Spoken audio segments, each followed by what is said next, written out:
মানে অনেক মিমস যেটা বেশি ভাইরাল, নিজের হাতে হ্যান্ডেল মারছেন মিরাজ আফ্রিদি। টুট দিয়ে দিয়েন প্লিজ। জেনারেশনটাই নষ্ট হয়ে গেছে, কোথায় কি কইতে হইব এটা তাদের কোনো ধারণাই নাই। তরে কইছে তুই বেশি জানোস। মনে আছে সেই ভাইকে कौन है ये लोग? যে 2 হাত ছাড়া ইউটিউব পুরো কাঁপাই দিছিল? হ্যাঁ ভাই, সেই মিরাজ আফ্রিদি, যে এক সময় অনুপ্রেরণার নাম ছিল, এখন তার ট্রেন্ডের নাম অশ্লীলতা।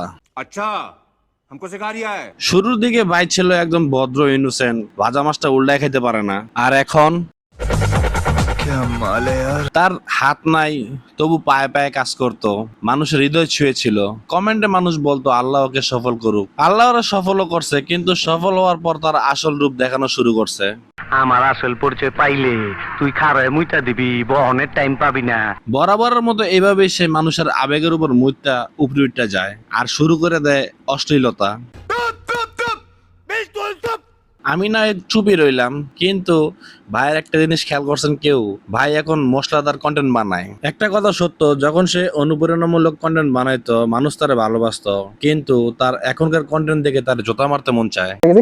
সামনে বলবো ভিডিওতে আসতে চাই নাই, তারপর